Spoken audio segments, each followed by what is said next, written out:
17 বছর পরে আজকে হচ্ছে স্বাস্থ্য কমিটির মিটিং হয়েছে। 2009 সালে লাস্ট এই মিটিংটা হয়েছে। এখন দায়িত্ব প্রাপ্তির পরে আজকে আমার প্রথম মিটিং। তো এই মিটিংটি 17 বছর পর যদি প্রত্যেক মাসে হওয়ার কথা ছিল, তো আমরা আজকে প্রথম যে ডিসিশনটা নিয়েছি আজকে মিটিংয়ে, সেটি হচ্ছে যে আমরা প্রত্যেক মাসের প্রথম সপ্তাহে প্রত্যেক মাসে আমরা এই মিটিংটি করব। আমরা দ্বিতীয়ত যে বিষয়টি আজকে সিদ্ধান্ত হয়েছে, আমরা এখানে অবকাঠামোগত কিছু সীমাবদ্ধতা রয়েছে, সেগুলো উত্তরণে আমরা কিভাবে কাজ করতে পারি সেগুলো নিয়ে আমাদের কথা হয়েছে। দ্বিতীয়ত হচ্ছে এই হসপিটালে আমাদের যান্ত্রিক অনেক সীমাবদ্ধতা আছে। আমাদের ইসিজি মেশিন, অক্সিজেন সরবরাহতা, আমাদের হচ্ছে ডিজিটাল এক্সরে বা এরকম নানাবিধ অনেকগুলো সরঞ্জাম আমাদের হসপিটালে লিমিটেশন আছে। সেগুলো উত্তরণের ক্ষেত্রে আমাদের কিছু প্রয়োজনীয় সিদ্ধান্ত নেওয়া হয়েছে। আশা করি আমরা দ্রুততম সময়ের মধ্যেই এই মেশিনগুলোকে আমরা ইনস্টল করতে পারবো। তৃতীয়ত আমরা যে বিষয়গুলো নিয়ে কথা বলেছি সেগুলো হচ্ছে আমরা রোগী এবং ডাক্তারদের এক ধরনের এখন একটা মুখোমুখি অবস্থা তৈরি হয়েছে।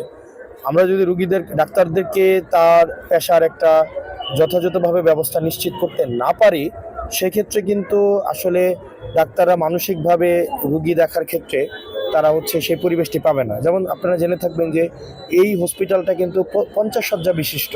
50 শয্যা বিশিষ্ট হসপিটাল হওয়া সত্ত্বেও প্রত্যেক দিন কিন্তু ডাক্তাররা আমাদের 90+ 100-150 রোগী কিন্তু ভর্তি থাকে, তাদেরকে কিন্তু সেবা বঞ্চিত করছেন না। তারা কিন্তু 50 জনের বেডে ভর্তির চিকিৎসা থাকলেও তারা কিন্তু ওই রোগীদেরকে কিন্তু চিকিৎসা দিচ্ছেন। দ্বিতীয়ত যে বিষয়টি, এখানে একটা রোগী যে এখানে ডাক্তার আমাদের জুনিয়র কনসালটেন্ট থাকার কথা হচ্ছে 10 জন, সেখানে জুনিয়র কনসালটেন্ট আছে 9 জন। তার মধ্যে আবার 4 জন হচ্ছে বিভিন্ন জায়গায় প্রেশনে আছেন, অ্যাটাচমেন্টে আছেন।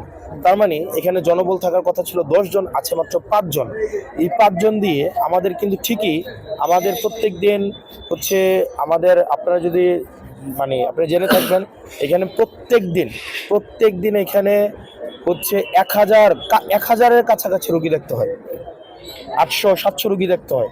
আবার আপনি ভাগ করেন 5 জন ডাক্তার 700 জন রোগী দেখে প্রত্যেক দিন 600। গত ফেব্রুয়ারি মাসে এই হসপিটালে রোগী দেখা হয়েছে 15,500 রোগী দেখা হয়েছে।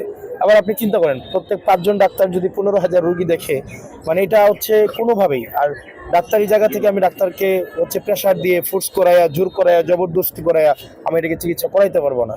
আমি ডাক্তারদেরকে কিন্তু যথাযথ আমাকে তার পেশাদারি এবং পেশাগত পরিবেশটাকে আমাকে নিশ্চিত করতে হবে। আমার ডাক্তারকে যদি আমি চোর পুলিশ সম্পর্কের মধ্যে রাখি, আপনাদের সাংবাদিক ভাইয়েরা আপনারা যারা আছেন, আমি আপনাদের কাছে অনুরোধ করব, আমি ওনাদের কাছ থেকে 1 মাস সময় চাইছি। 1 মাস তাদেরকে আমরা হচ্ছে অবজার্ভ করি। আমাদের তাদের বিরুদ্ধে যে ডাক্তারদের যেমন ডাক্তারদের সমস্যাগুলো আমরা যেগুলো শুনেছি, তাদের হচ্ছে ওয়াশরুম ফেসিলিটিস নাই, রুম ফেসিলিটিস নাই, তাদেরকে মেনটেন করতে হয়, তাদেরকে আবার চিকিৎসাও দিতে হয়। একজন ডাক্তারকে প্রত্যেক দিন 200 রোগীর মতো দেখতে হয়। আপনি বলেন একজন ডাক্তার 200 রোগী দেখা কোনোদিন সম্ভব? এটা কি কোনোভাবে